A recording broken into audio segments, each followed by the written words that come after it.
Instead of cursing in the darkness, light a candle for where we're going. There's something ahead worth looking for.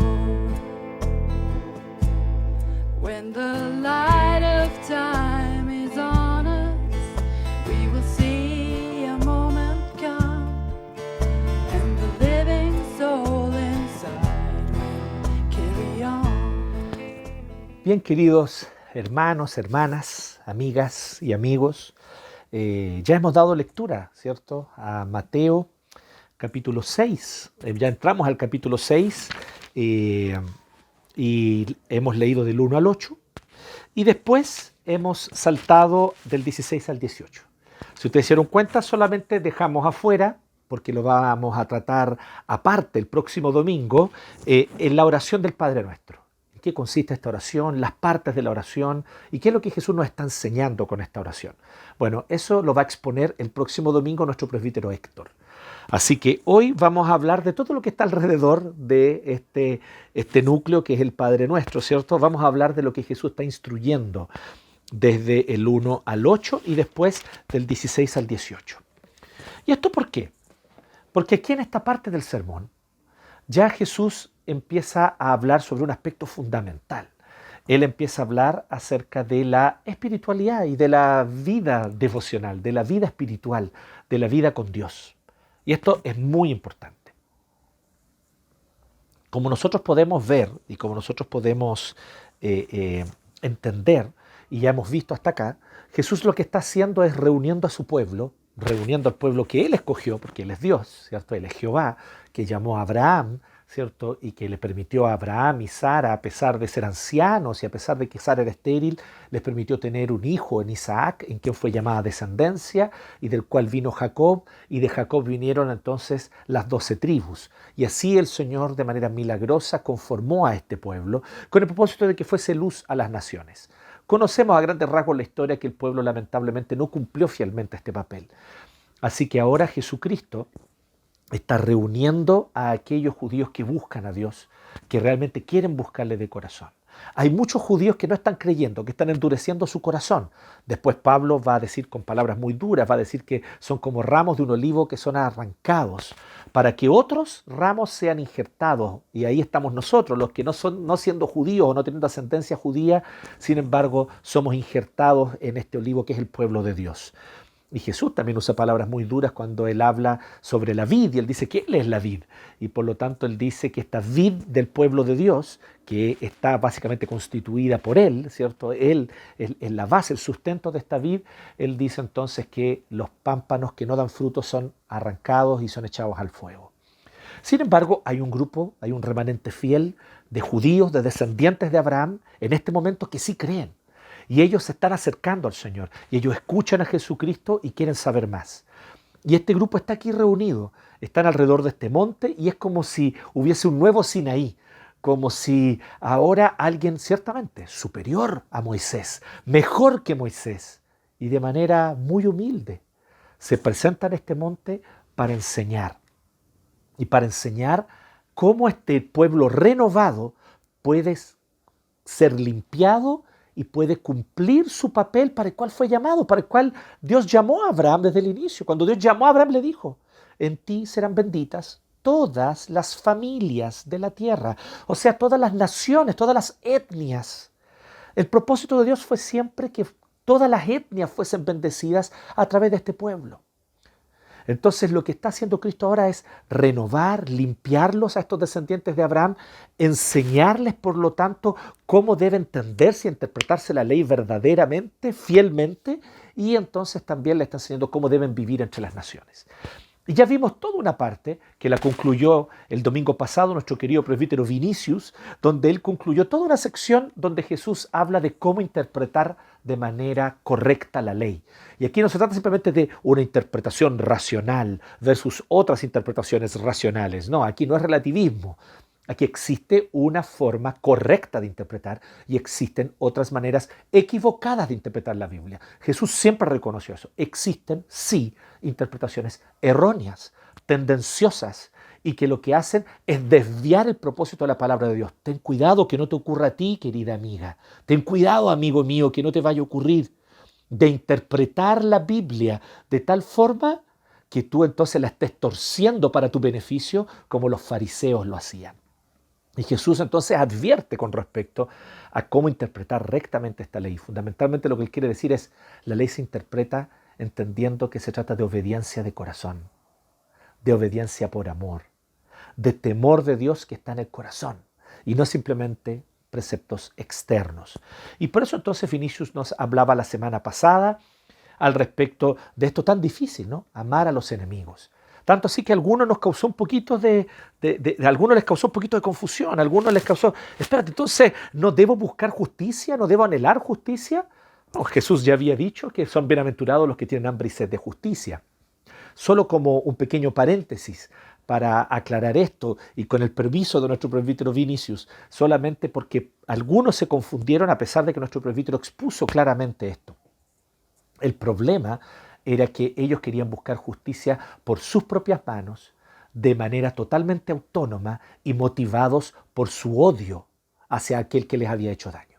Cuando tú quieres buscar justicia por tus propias manos y motivado por la rabia, la ira y el odio contra el que te ha hecho daño, ciertamente no habrá justicia. Santiago, el apóstol Santiago lo dice de otra manera. Él dice que en la ira humana no obra la justicia de Dios. Clarísimo, ¿no? En la ira humana no actúa la justicia de Dios. Punto. Es la palabra de Dios, hija de Dios. Sométete a su palabra. Hijo de Dios, sométete a la palabra de tu rey. Entonces, ¿qué es lo que nos está enseñando Jesús? Que cuando busques justicia, nunca lo hagas por un deseo de venganza personal. Y recuerda siempre no buscar tú por ti mismo la venganza personal.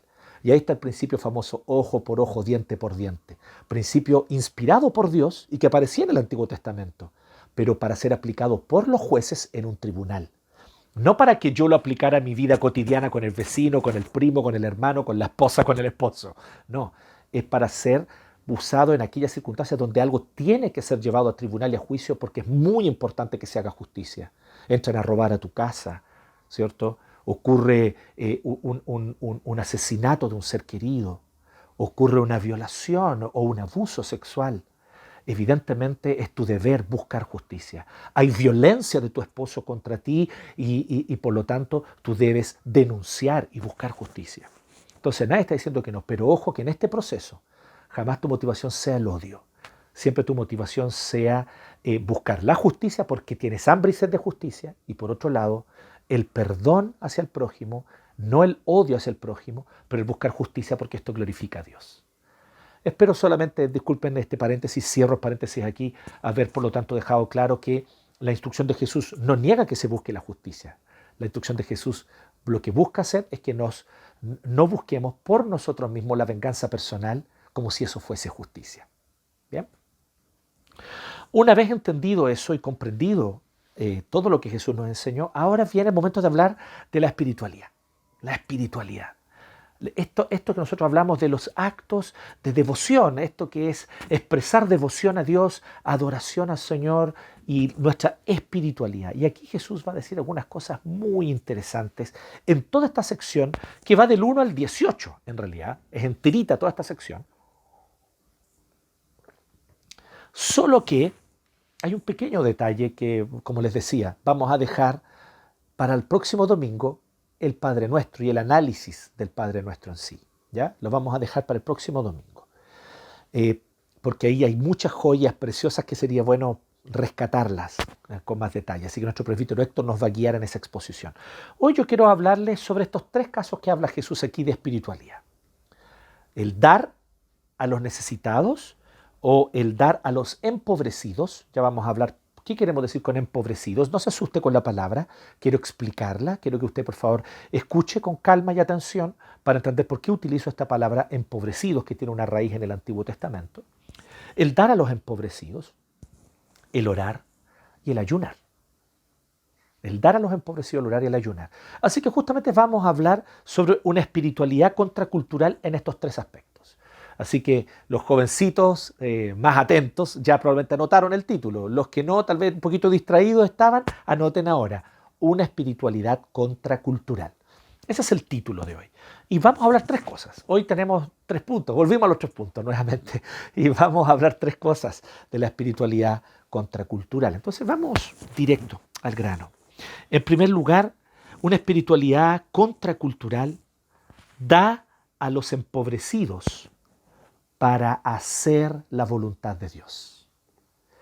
En segundo lugar, vamos a ver que una espiritualidad contracultural ora para tener comunión con Dios. Y en tercer lugar, una espiritualidad contracultural, vamos a ver que, en tercer lugar, ayuna para saciarse en Dios. Ayuna para saciarse en Dios. Si ustedes se dan cuenta, y estos 3 puntos los vamos a exponer brevemente ahora, ustedes pueden percibir que el punto de Jesús aquí es que la espiritualidad verdadera está centrada en Dios. La espiritualidad verdadera está centrada en Dios, no en el otro, no en lo que la sociedad dice o no dice, no en lo que nuestra cultura nos dicta, sino en Dios, en conocerle, amarle, deleitarse en Él y hacer su voluntad. Esta es la espiritualidad verdadera y ciertamente una espiritualidad contracultural. Porque la gente es espiritual. Hoy en día mucha gente se reconoce como espiritual. Incluso hay encuestas al respecto, ¿no? Que preguntan a la gente si tiene o no tiene una adscripción religiosa, católico, evangélico, judío, lo que sea. Y aunque la persona responda no, igual siempre viene después una siguiente pregunta. Ya hace varios años que se ha incorporado esa pregunta en las distintas escuelas, en las distintas encuestas, en las distintas encuestas se ha incorporado esa pregunta. Independientemente si la persona tiene o no adscripción religiosa, luego le pregunta si se considera una persona espiritual. Y esto ha sido clave porque ha ayudado a descubrir que aunque muchos dicen no tener adscripción religiosa o no tener religión, y ese número que afirma no tener religión crece en Chile, crece estadísticamente año a año, sin embargo, también sigue siendo un número alto el de gente que se considera espiritual. Ese número no ha disminuido. ¿Se considera usted alguien espiritual? Sí. Y gran parte de los que responden no tengo religión, responden sí, me considero alguien espiritual. La espiritualidad forma parte de la vida cotidiana y forma parte de nuestra vida hoy. Pero hay una espiritualidad verdadera. Hay una espiritualidad que es genuina. Hay una espiritualidad que proviene de Dios, que está centrada en Dios. Hay una espiritualidad falsa. Hay una espiritualidad que está falseada. Hay un sucedáneo de espiritualidad. Hay un sucedáneo de espiritualidad. Existe una espiritualidad fresca, orgánica, como el limón recién exprimido, que tú lo aprietas y suelta ese aroma y saca todo ese jugo, ¿cierto? Que te da ese aroma y ese sabor especial a una ensalada o a una limonada, a lo que sea que tú le eches el jugo de limón. Y existe esa espiritualidad que es como el zumo de limón orgánico recién exprimido. Y existe la espiritualidad traverso. Embotellar una botellita plástica que, sirve para aliñar una que otra ensalada aquí, sobre todo cuando en los tiempos de escasez que estamos viviendo, ¿cierto? Los limones están tan caros. Entonces, pero cuando hablamos de espiritualidad, aquí es donde viene el tema. La espiritualidad verdadera no es más cara en términos monetarios, financieros. No te sale más cara que la espiritualidad sucedánea. Lo único que requiere, eso sí, una mayor entrega y una entrega genuina. Y entonces la pregunta es si estamos dispuestos a dar los pasos para esa entrega de corazón, para vivir una espiritualidad genuina, no sea una espiritualidad contracultural. Porque vuelvo a decirte, espiritual todos son, espirituales todos son, y todos se reconocen como espirituales. Pero ¿cuál es la espiritualidad genuina? En primer lugar, como les digo, la espiritualidad verdadera da a los empobrecidos para hacer la voluntad de Dios. Entonces toma nota de esto, da a los empobrecidos para hacer la voluntad de Dios. Varias cosas me llaman la atención aquí y quiero dejarlas para que las reflexionemos, para que tú las pienses y las apliques a tu vida. En primer lugar, piensa muy bien en lo que dice Jesús. Jesús dice, cuídense de no hacer sus obras de justicia delante de la gente. Y uno se asusta porque dice, espérate, Jesús, si tú eres un lector atento, te das cuenta. Los que no son lectores atentos no se dan cuenta. ¿Ah? Hay algunos que son distraídos. Pero miren, cuídense de no hacer sus obras de justicia delante de la gente. 6.1, ¿cierto? Volvamos un poquito más atrás en el sermón. Capítulo 5, verso 16. Yo sé, los más atentos se dieron cuenta de esto. Pero Jesús acababa de decir en el mismo sermón, estaba ahí mismo parado en ese monte esa misma tarde o mañana, lo que fuera, y había acabado de decir un poquito antes. Hagan brillar su luz delante de los hombres, para que ellos puedan ver las buenas obras de ustedes y alaben al Padre que está en el cielo. Qué cosa extraña. Cuídense de hacer sus obras de justicia delante de la gente. Y por otro lado, hagan brillar sus obras delante de la gente. ¿No se está contradiciendo Jesús? Es una aparente contradicción. Y aquí entonces aquellos lectores atentos que se dieron cuenta de esta aparente contradicción, de entre ellos, sin embargo, hay unos lectores aún más atentos que los atentos, que se dan cuenta que, como decía recién, es una aparente contradicción. Porque claramente el 16 dice que hagan brillar su luz delante de todos con un propósito, que alaben al Padre que está en el cielo. Que Jesucristo se haga más famoso, que Dios, el Padre, se haga más famoso, que el Padre sea exaltado, que su nombre sea reconocido y no tu nombre, ni tu apellido, ni tu denominación, ni tu iglesia, ni tu organización, ni tu fundación, ni tu ONG, sino Cristo, el Señor, el Padre, que Él sea glorificado. Mientras que en el 6.1, cuídense de no hacer sus obras de justicia delante de la gente para llamar la atención. Así completa el 6.1. Para llamar la atención. Para llamar la atención. Porque si actúan así, su Padre que está en el cielo no les dará ninguna recompensa. ¿A qué se refiere? Ninguna recompensa que valga la pena, ninguna recompensa real, genuina, que realmente valga la pena. Ya vamos a hablar sobre eso en el siguiente punto. Pero aquí partimos con lo primero. La espiritualidad contracultural da a los empobrecidos para hacer la voluntad de Dios. Lo primero que llama la atención, ¿cierto? Es esto. Es cuando des a los necesitados, no lo anuncian son de trompeta, como los hipócritas en la sinagoga y en las calles. Cuando des a los necesitados, no te saques a cada rato una selfie subiéndola al Instagram y poniéndola en el Facebook. Cuando des a los necesitados, ¿cierto? No estés a cada rato haciendo alarde de eso para que te vean, para que te vean. Lo que el Señor está diciendo, primeramente me llama la atención es esto. Esta espiritualidad que da a los empobrecidos para hacer la voluntad de Dios nos muestra una espiritualidad que no responde a esa separación drástica que existe en el mundo moderno entre lo público y lo privado. ¿Se dan cuenta de eso? La espiritualidad no se reduce a la devoción privada. Mire, cuando Jesús va a hablar de la espiritualidad, y ahora vamos a entrar en el tema de la espiritualidad, dice Jesús, hablemos sobre la espiritualidad genuina. Cuando des a los necesitados, espérate, ¿eso es espiritualidad? Es espiritualidad. Pensé que iba a hablar de espiritualidad, ¿por qué no hablamos de oración? ¿Por qué Jesús no habla de alabanza, de adoración? ¿Por qué Jesús no habla de cuando nos juntamos en el culto? Porque esas son las cosas a las que se dedica la iglesia. La iglesia no es una ONG y no debe hacer acción social, dice alguna gente, exagerando y malinterpretando un principio que no es exactamente lo que enseña la Escritura y no es el principio reformado. Dicho sea de paso, ya que somos una iglesia reformada, es importante destacar eso. Ese no es el principio reformado, que la iglesia solo se dedica a predicar el Evangelio y a mantener el culto, porque la acción social tienen que hacerla las ONG o el Estado. Esa visión de que de alguna manera la espiritualidad se reduce a la devoción privada y la privatización de la espiritualidad es uno de los grandes daños de la Ilustración francesa desde el siglo XVIII en adelante. ¿Ya? Ustedes me han oído hablar bastante sobre los males de la Ilustración francesa y aquí lo quiero decir nuevamente. Uno de los grandes males que la Revolución francesa trajo fue justamente traer un racionalismo que separa lo público de lo privado y que además era una visión ingenua plantea que en realidad en la arena pública solamente se pueden plantear aquellas cosas que son racionales, científicas y por lo tanto objetivas, neutras. Y la razón no es neutra, no es neutra. La razón no es neutra.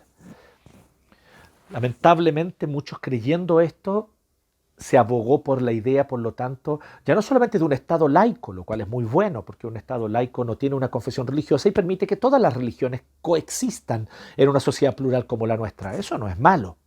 Sin embargo, el problema es que proponen entonces un Estado laicista, proponiendo entonces que simplemente se prohíba dar cualquier tipo de argumento religioso, se quite del ámbito público toda visión religiosa y solamente prevalezcan aquellas visiones que dicen ellos son neutrales, son racionales y son científicas, cuando en realidad muchas de ellas también tienen motivaciones religiosas o pseudo religiosas como premisas a priori.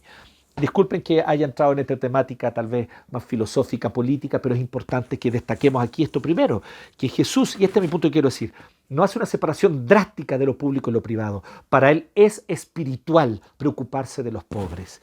Es espiritual preocuparse de los empobrecidos. Como decía, empobrecido es la palabra como aparece en el hebreo. Si uno va a la lengua original, la que fue escrita en el Antiguo Testamento, que habla mucho del pobre, defiende la causa del pobre, dice Proverbios, habla por los que no tienen voz. Cuando dice que hay que tener compasión por los pobres, la palabra allí en hebreo por lo general es la palabra empobrecido. La idea entonces es muy interesante. La idea es que Dios no nos creó para ser pobres.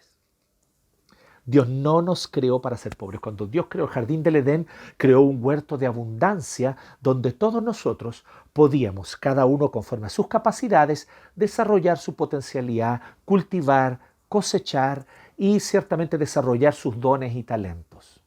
Así Dios creó a la humanidad, así Dios creó el mundo. Pero el pecado ingresó y trajo quiebre a muchas cosas. Y una de las cosas que el pecado lamentablemente quebró, al quebrar en el corazón humano, es que produjo corazones humanos ambiciosos, deseosos de imponerse con poder sobre otros y sentirse superiores, mejores que otros. Y por lo tanto, muchos de los privilegios económicos son una forma a través de la cual algunos oprimen a otros. ¿Cierto? Y por lo tanto, esta idea, lamentablemente, que está muy clara en el Antiguo Testamento, está muy clara en la Biblia, esta idea viene por causa de que nosotros, por lo tanto, las personas que son pobres, no es que sean pobres como si fuese una condición de ellos permanente, los pobres, sino son empobrecidos. O sea, Dios no los creó para ser pobres, pero por causa de la caída y de todo el daño que la caída y el pecado produjo en la raza humana, hoy están empobrecidos. Incluso nacen en una condición de empobrecidos. Pero aunque nazcan como empobrecidos, son empobrecidos. No son pobres como si esa fuese su identidad permanente. No sé si logro darme a entender. Por lo tanto, es muy sabia esta palabra en el hebreo, empobrecidos. Ojo que aquí ciertamente no estamos diciendo, y eso también sería antibíblico, que todos deben recibir lo mismo, todos deben tener el mismo salario, los mismos ingresos. No. Lo que la Biblia nos propone es que en realidad todos debemos tener acceso a oportunidades que sean iguales. Y ahí evidentemente cada uno, como muy bien lo enseña la palabra de los talentos, deberá bajo su propia responsabilidad desarrollar esto. Pero ¿qué pasa cuando a algunos se les niegan oportunidades que deberían tener y que los otros tienen? Y se les niegan básicamente por un problema de que cierto grupo retiene los privilegios no compartiéndolos con otros. Este problema no es nuevo, lo vio el profeta Amós, lo vio el profeta Miqueas y ya lo denuncian en el Antiguo Testamento. ¿Qué queremos decir con esto? Qué pobre y triste se ha hecho la teología cristiana en círculos reformados, donde se habla mal, se habla contra.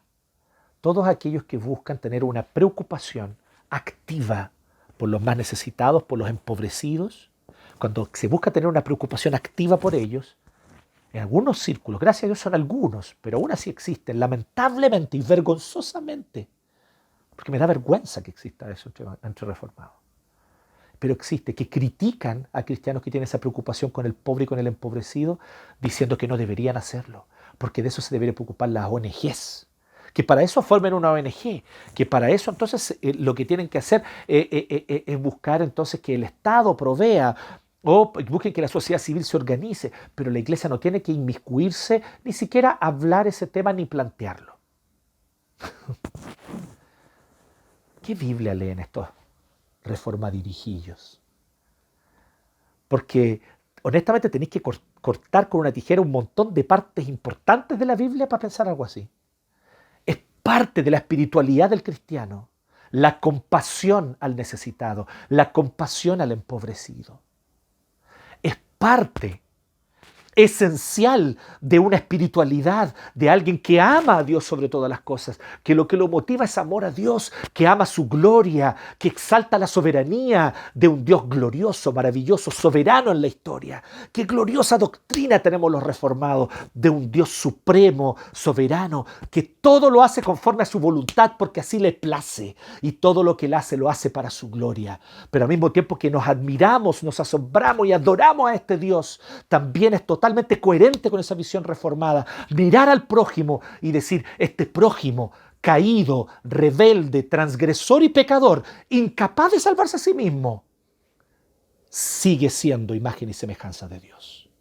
Jamás dejó de ser imagen y semejanza de Dios, porque fue Dios con su palabra que lo creó a su imagen y semejanza. Fue Dios con sus propias manos que lo formó a su imagen y semejanza. Y allí no hay fuerza ni poder pecaminoso que pueda destruir la obra de Dios en la creación. Y cuando Dios creó al hombre a su imagen y semejanza, el hombre permaneció siendo imagen y semejanza, aún después de la caída, como muy bien lo dice el mismo Dios en Génesis capítulo 9.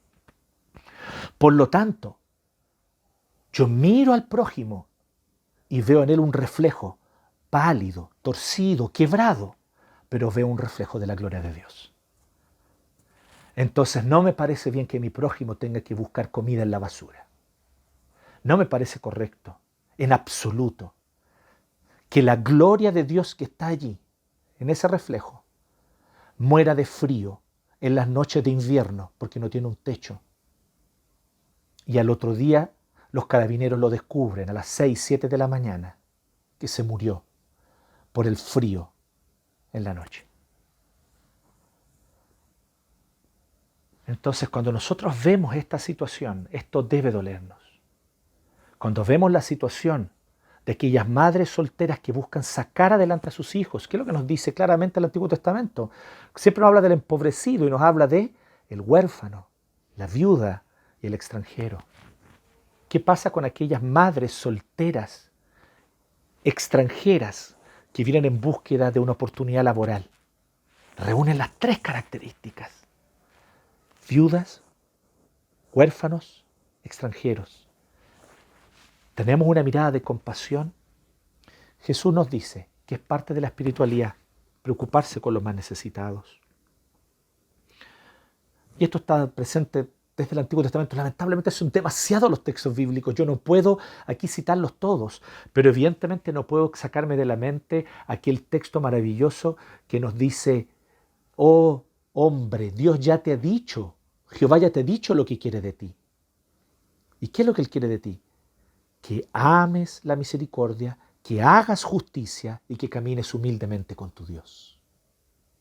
Y ahí la idea de amar misericordia y hacer justicia es justamente relacionada con el prójimo y con el prójimo más necesitado. Esto es espiritualidad pura, espiritualidad cristiana pura, espiritualidad reformada en su más pura versión.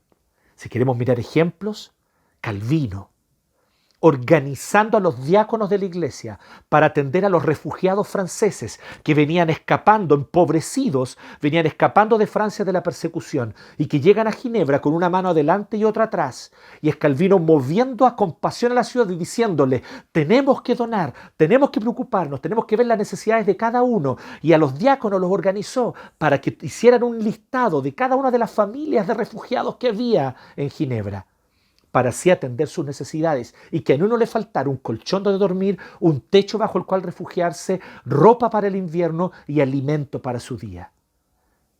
Y así es como se genera uno de los primeros antecedentes de la asistencia social en la historia, en la Ginebra de Calvino.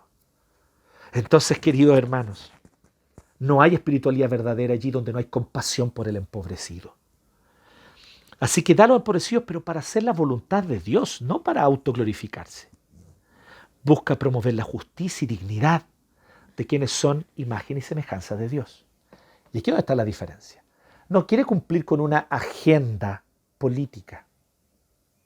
La motivación no es cumplir con una agenda política, ideológica de un cierto sector político.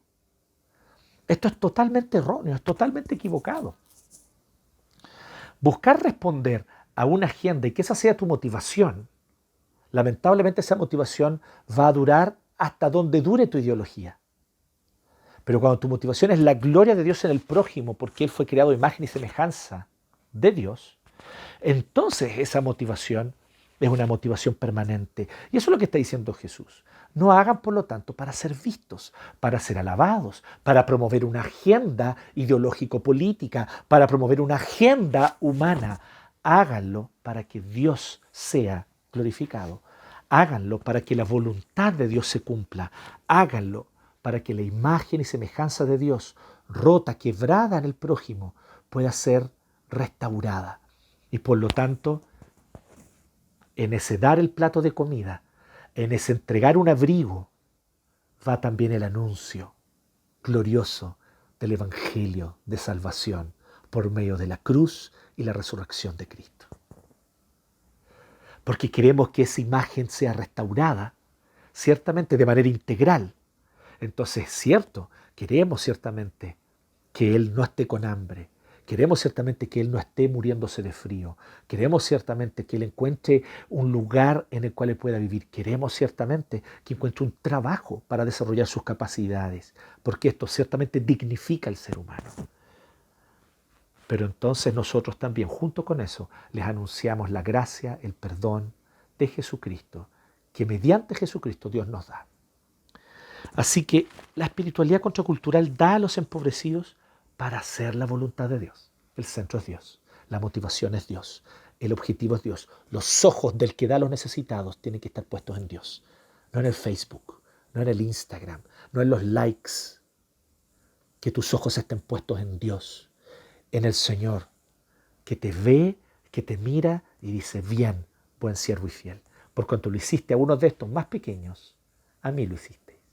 Si lo hiciste a uno de estos más pequeños, a mí lo hiciste. Jesús es clarísimo con eso. En segundo lugar, el Señor nos muestra que una espiritualidad contracultural ora para tener comunión. No simplemente ora, sino que ora para tener comunión. Ya vimos en primer lugar, da a los empobrecidos para hacer la voluntad de Dios.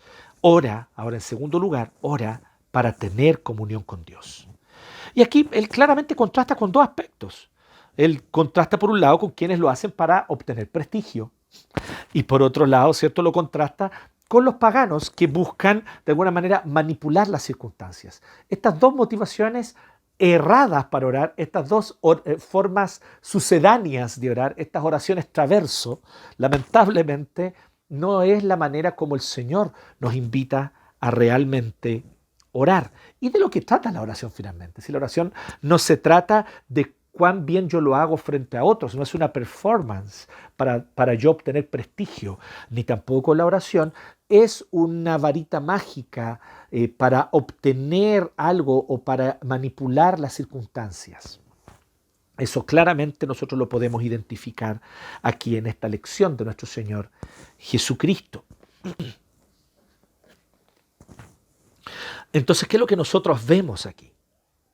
Vemos que la motivación para orar es la comunión. Miren qué precioso lo que dice Jesús. Primero, él compara con los hipócritas, judíos, hipócritas, conocedores de la ley, formados en la ley, pero que todo lo hacen para obtener prestigio. Entonces, primero, el prestigio no es una motivación para orar. El prestigio no puede ser una motivación para tu espiritualidad. Y no puede ser una motivación para nada que tú hagas en el nombre de Dios en realidad. Quiero comentarles algo muy interesante de la lengua castellana, que a los más ñoños que les gusta este tema tal vez les va a parecer interesante. Prestigio es una palabra donde también que tiene su origen o que tiene una raíz común con la palabra prestidigitador. Un prestidigitador es alguien que se dedica a hacer magia. El prestidigitador, por ejemplo, es David Copperfield o el Edo Caroe, ¿cierto? Más nacional. Entonces, los prestidigitadores lo que hacen es hacer magia con las cartas, o nuestro querido Rodo también, que tenemos un prestidigitador aquí en en nuestra propia comunidad. Entonces, que vienen y te adivinan la carta, que vienen y te hacen un truco, ¿cierto? Y te sacan del bolsillo la carta que tú escogiste. Prestidigitación, ¿cierto? Que meten a alguien en un armario y lo desaparecen, ¿cierto? Prestidigitación es un arte. Y cuando tú vas a presenciar un show de magia, tú vas a ver a un prestidigitador, a un mago, ¿cierto? Le decimos nosotros popularmente, es un prestidigitador.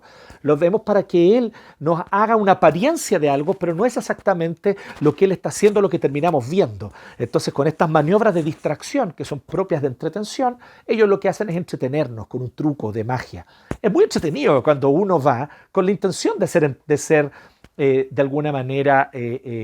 de tener un entretenimiento, de tener tiempo de entretenimiento y de que te entretengan. Así que está bien cuando uno va con esa intención. Pero el problema es que nosotros no vamos a la iglesia a eso. No vamos al templo del Señor a eso. No formamos comunidades cristianas para ver prestidigitadores espirituales que oran, ¿cierto? Y hay que poner cara de oración. Y que oran y que muestran una espiritualidad pero tan profunda y sus palabras, uy, pero como que destilan así sabiduría teológica tan profunda y parecieran hablar con una dulzura y solo lo hacen para ganar prestigio. ¿Se fija la palabra prestigio? Lo que les importa es su prestigio. Están haciendo un acto de prestidigitación, están haciendo un truco para que a nosotros nos parezca que lo que ellos tienen es una verdadera comunión con Dios, pero no tienen comunión. Jesús lo dice de otra manera en Lucas. Él habla en Lucas cuando cita una parábola, él dice que un cierto hombre oraba consigo mismo, diciendo, oh Dios, te doy gracias porque no soy como los pecadores. Pero miren qué potente lo que dice Jesús. Oraba consigo mismo.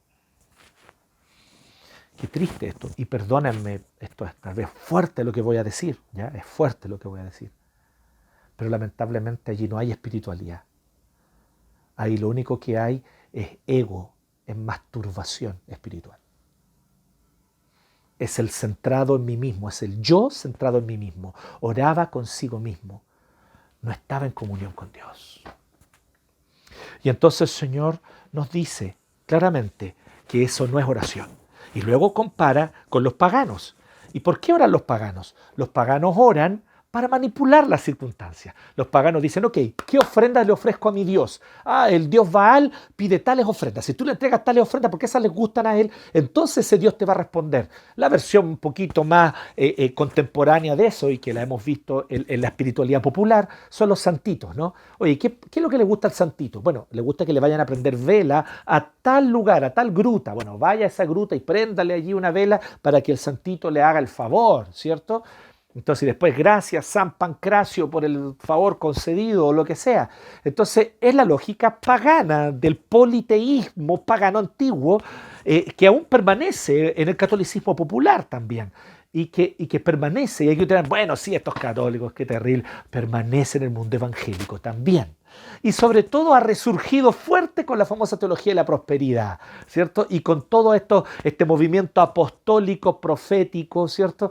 Donde entonces te dicen que tú tienes que orar a Dios de esta manera, que tú tienes que pactar con Dios y entonces Dios te va a dar lo que anhela tu corazón y que tú vas a controlar las cosas porque tú tendrás dominio, porque tú fuiste llamado a ser cabeza y no cola.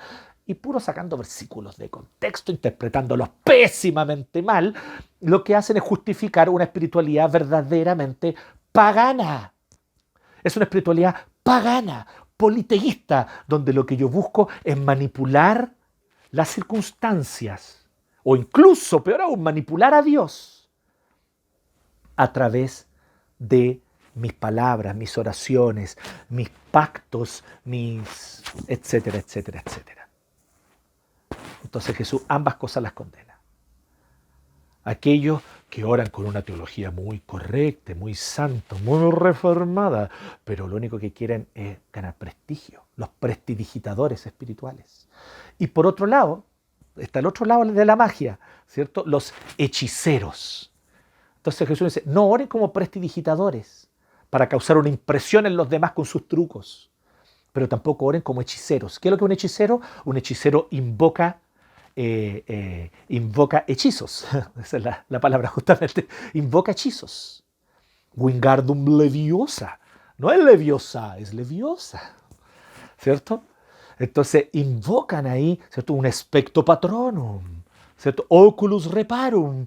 Entonces si yo pronuncio la palabra correcta de la manera correcta, ¿cierto? Y hago el movimiento preciso de manos con mi varita de la oración, entonces obtendré lo que quiero. No, no oren como prestidigitadores, ni oren como hechiceros. ¿Qué dice el Señor? Oren como hijos. Oren como hijos amados. Ora a tu Padre que está en lo secreto. Qué fascinante esto que dice Jesús. ¿Has estado buscando a Dios? ¿Estás buscando a Dios? Estoy buscando a Dios y quiero encontrarlo, quiero hallar a Dios. ¿Te ha pasado eso? ¿Está ese anhelo en tu corazón? Jesús te dice, ¿dónde encontrarlo? Mira, si yo te dijera, mira, Metro Universidad de Chile, en la salida a Arturo Prat, ahí justo al lado del Castaño, ahí está Dios esperándote, a las 5 de la tarde. Si tú realmente lo estás buscando, tomarías el metro, ¿cierto? Usarías tu permiso semanal. Vamos, en cuarentena, no, uso mi permiso y voy para allá porque me quiero encontrar con Él. Si de verdad te quieres encontrar con Él, tú irías donde te dicen que Él está, ¿cierto? Bueno, aquí Jesús te dice dónde está el Padre y dónde lo puedes encontrar. Está en lo secreto. No tienes ni que sacar permiso, ni gastar un peso de tu VIP. Tienes que cerrar tu puerta, doblar tus rodillas, donde nadie te ve, que nadie te vea hacerlo, solo Dios. Allí en lo secreto, Él te está esperando. Y déjame darte testimonio, y todas mis amigas, mis hermanas, mis hermanos y amigos que están escuchando esto, te pueden dar testimonio de esto también. Y cuando el Señor dice que busquen y hallarán, es verdad, si le buscamos lo hallaremos. Él está en lo secreto. ¿Y por qué entonces oramos? Para tener comunión. Porque Él es un Padre que no es como nuestros padres humanos, o como nosotros mismos, que como padres humanos somos súper charchas, somos súper imperfectos. Fallamos tanto. Él no, Él es Padre perfecto, amoroso. Entiende, escucha, reprende, corrige, ciertamente, pero jamás dejando de lado su amor, su gracia, su compasión. Así que tu Padre que te ve en lo secreto, Él te recompensará. Y aquí yo quiero analizar esta frasecita que ya apareció antes. Él te recompensará. Y aquí Él te recompensará. Y en los tres casos, en el dar a los necesitados, del 1 al 4, en la oración, donde Él trabaja el tema del 5 al 8, y en el ayuno, del 16 al 18, que ya vamos a entrar allí, en los tres casos Jesús sigue la misma lógica. Él dice así, no sean como los hipócritas, que lo hacen para ganar prestigio ante los demás. No sean así. De cierto les digo, y aquí viene una frase inquietante, ya tienen su recompensa. Wow. Yo no sé ustedes, pero yo encuentro durísima esta frase, durísima. Así, me estremece por dentro. Porque conozco mi pecado. Y sé que muchas veces lo que yo quiero no es lo que realmente Dios me dice que debo anhelar. ¿Y sabes qué es lo más terrible? Es que Dios me da lo que quiero. De cierto les digo que ya tienen su recompensa. ¿Cuál es la recompensa de los fariseos? Ser reconocidos por el pueblo como personas de gran valor. Lo tenían. Eran reconocidos por todo el pueblo como personas de gran valor. ¿Qué es lo que quieres tú con tu espiritualidad? ¿Qué quieres tú con tu espiritualidad? Vamos a abordar esto en un mensaje más adelante porque Jesús vuelve a tratar este tema. En un par de sermones más vamos a hablar de esto. ¿Ya? ¿Qué buscas? ¿Qué quieres? Pero aquí Jesús está mencionando algo. Ellos quieren prestigio, ellos quieren reconocimiento, ellos quieren ser valorados. Muchos de nosotros cargamos con heridas profundas desde nuestra infancia. nuestra relación con nuestros padres nos marcó profundamente, u otras relaciones significativas de nuestra infancia o de nuestra adolescencia. Y desde entonces cargamos con carencias, tenemos carencias muy grandes. Y hay algunos que por causa de esas carencias son capaces incluso de entrar al seminario, estudiar teología y ser pastores, para ser reconocidos, amados. Y te digo algo, les confieso algo, sé que en mi corazón una parte de mí también ha pecado en esto y ha caído. El Señor ha sido misericordioso y ha querido trabajar en mi vida. Aún hay mucho que trabajar, pero ha querido trabajar. ¿Para qué estás en el ministerio? Tú que dices, yo quiero servir a Dios. No, yo voy a estar adelante tocando la alabanza. ¿Para qué? Cuidado, ¿para qué? Porque ¿sabes qué es lo peor que puede ocurrir? Obtener tu recompensa. De cierto les digo, ya tienen su recompensa. ¿Quieres reconocimiento? Lo obtienes.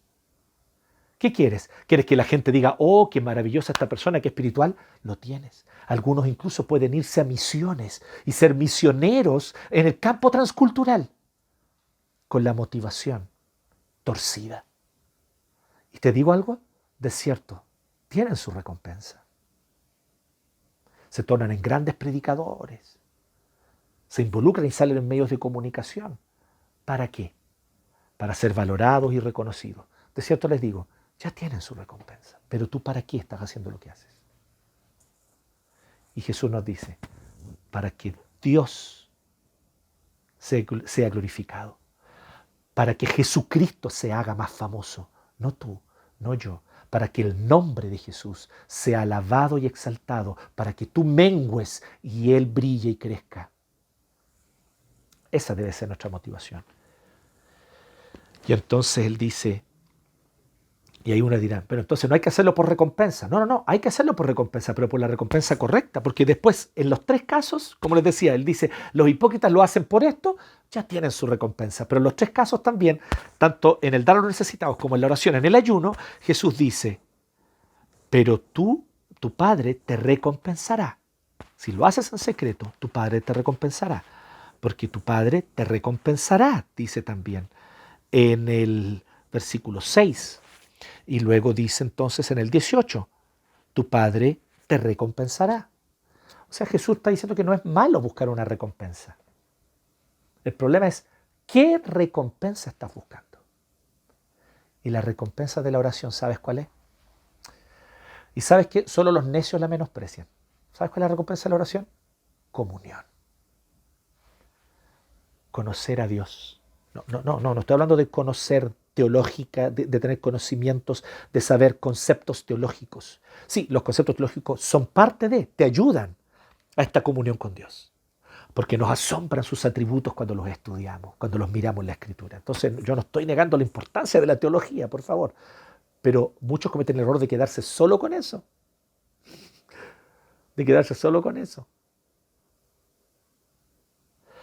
Y entonces el Señor nos dice, no, aquí no se trata solamente de pasarle el dedito a la crema y disfrutar la crema, que es la teología. Aquí se trata de comerse la torta entera, porque entera está buena, entera es deleitosa, la torta entera es deliciosa, con el mejor relleno, con los mejores sabores, con la mejor textura. Es la torta más deleitosa que tú puedes probar. Es la mayor delicia que vas a degustar jamás, no solo en esta vida, sino en la venidera. En toda la eternidad y en todo el universo creado, no existe deleite mayor que gozarse en la comunión con Dios. Piensa en cualquier placer que tú quieras, cualquier placer que has conocido y que te ha deleitado. La comunión con Dios es superior. Es más profunda, deleita más el corazón y es más permanente. Entonces, esa es la recompensa. La recompensa no es reconocimiento, no es aceptación, no es fama. La recompensa no es que los demás te valoren. Si tienes esas carencias, Dios te puede sanar, pero por favor, no te involucres en un llamado misionero o en un llamado al ministerio mientras no resuelvas esas carencias, porque vas a causarte mucho daño a ti mismo y a los que están a tu alrededor. Si vas a involucrarte en servir al Señor y sabes que eres llamado a involucrarte al servicio del Señor, si va a involucrarte al servicio, al prójimo, como en el caso del primer caso, si va a involucrarte en servir a los más necesitados, si vas a involucrarte en luchar por la justicia en nuestra sociedad donde falta tanta justicia, hazlo con esta motivación: la gloria de Dios y conocerle a Él personalmente. Estar donde Él está, habitar donde Él habita, ver cómo Él actúa en los rincones oscuros, cómo Él trae luz, servir, amar, porque amas a Dios y porque quieres su gloria. Entonces, el tema no es buscar recompensa, eso no es malo. El tema es, ¿qué recompensa quiero? Y nuestra recompensa es conocerle, y hablo de conocerle en el sentido bíblico de conocerle, tener intimidad con Él, caminar con Él, abrazar a Dios y caminar abrazados con el Señor, sintiendo su abrazo y su comunión. Conocerle y amarle. Esa es la recompensa. Finalmente, y muy brevemente, el ayuno.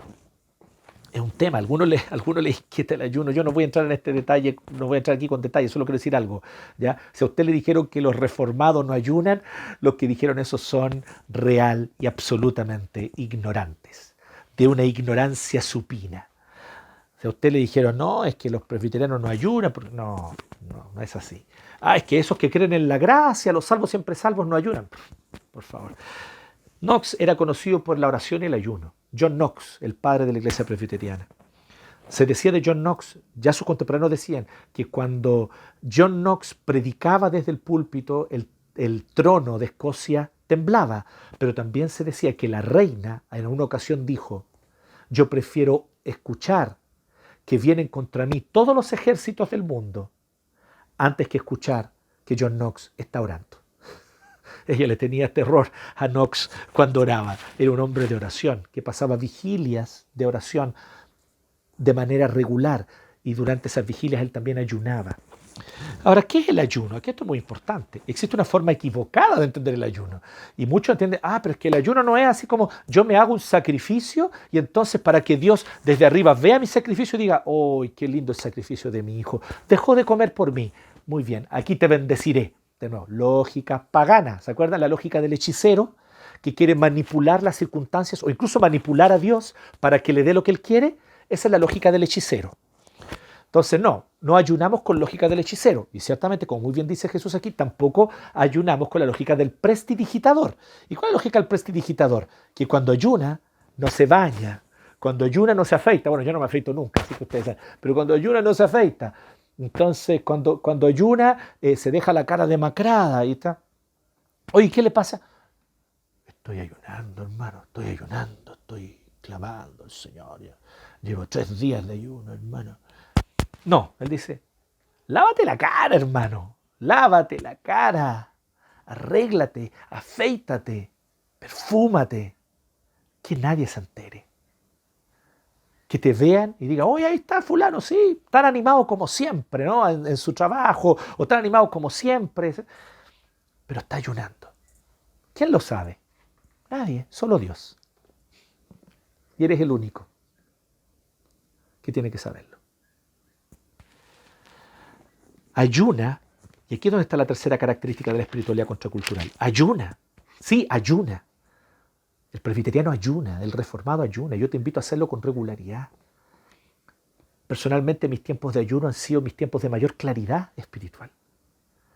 Son los tiempos donde más claramente puedo identificar la voz de Dios y entender lo que Él quiere para mi vida.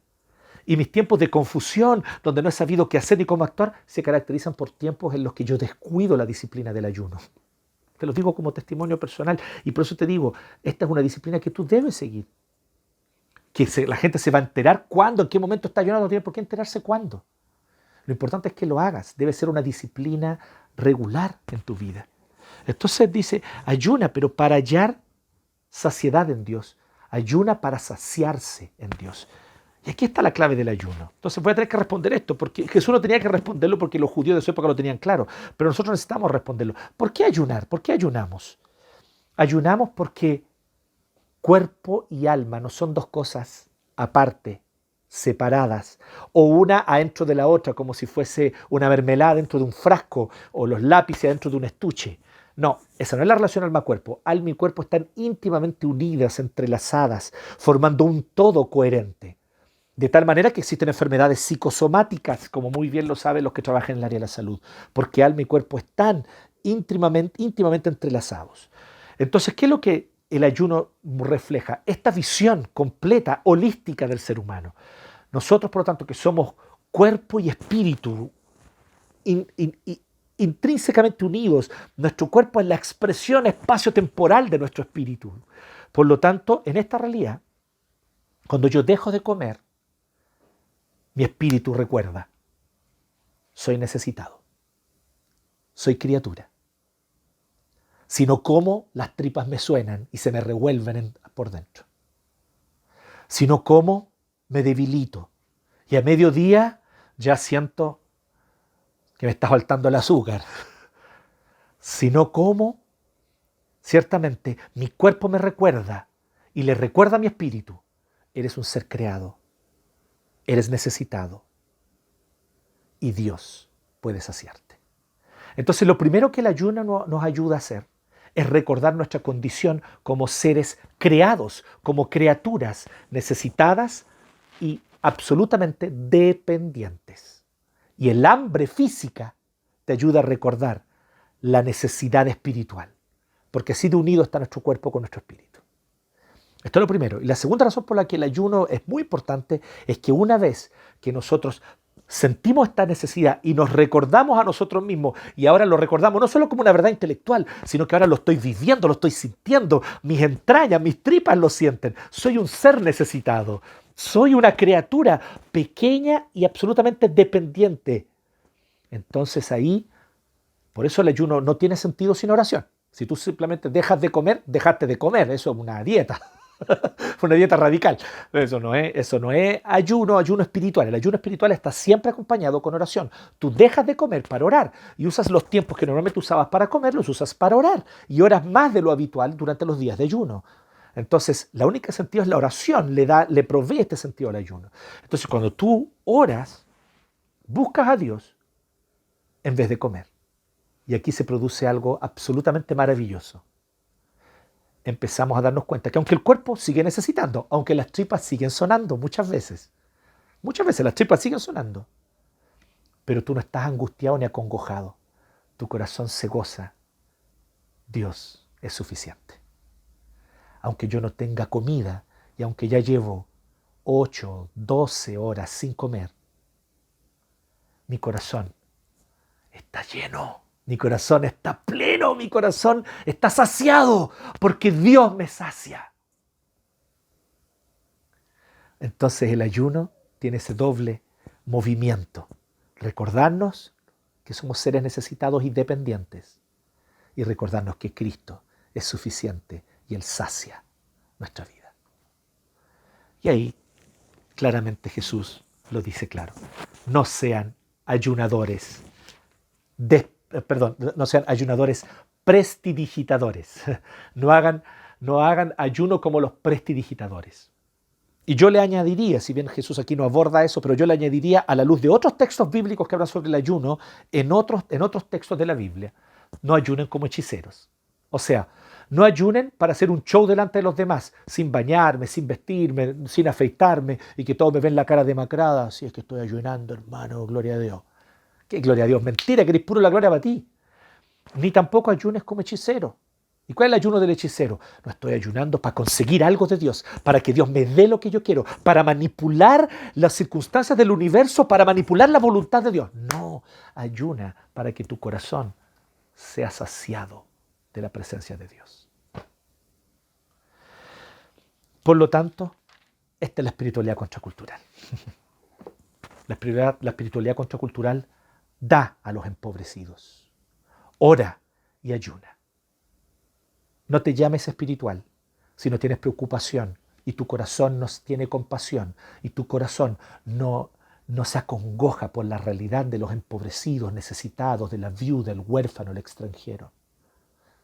Si tu corazón no se duele por aquellos que están desvalidos y que han sido muchas veces aplastados y pisoteados en nuestra sociedad. Si tu corazón no se duele con esa realidad, no te llames a ti mismo un cristiano espiritual, porque muy espiritual no eres. No lo digo yo, lo dice Jesús. Esto es fundamental en la espiritualidad genuina, contracultural. Y ciertamente orar y ayunar. Entonces, ¿qué es lo que nos dice el Señor? ¿Cuál es la espiritualidad contracultural, la espiritualidad verdadera? Centrada en Dios. Porque muchos dan a los necesitados. Muchos hacen campaña y hacen cosas por los más pobres. Pero los motiva una agenda política ideológica, los motiva el prestigio, los motiva ser vistos por los demás. No, el Señor te dice, da a los empobrecidos para hacer la voluntad de Dios, centrado en Dios. Ora, muchos oran, todos oran de hecho, de alguna u otra manera, la gran mayoría de la gente ora, reza a algo, a alguien, hace un ruego, pero Él te dice, ora, pero no como los paganos, no como los hechiceros, ni como los prestidigitadores. Ora para tener comunión con tu Padre. Y en tercer lugar, ayuna. Pero ayuna para saciarte en Dios. Ayuna para saciarte en Dios. Entonces, dar a los pobres, dar a los empobrecidos, sí, bien. Para hacer la voluntad de Dios, eso sí. No con otra motivación. Orar, excelente, pero para tener comunión con Dios. Ayunar, sin duda, pero para saciarte en Dios. Y no para manipular las circunstancias, ni tampoco para aparentar delante de otros. Esta es la espiritualidad contracultural. Que el Señor les bendiga.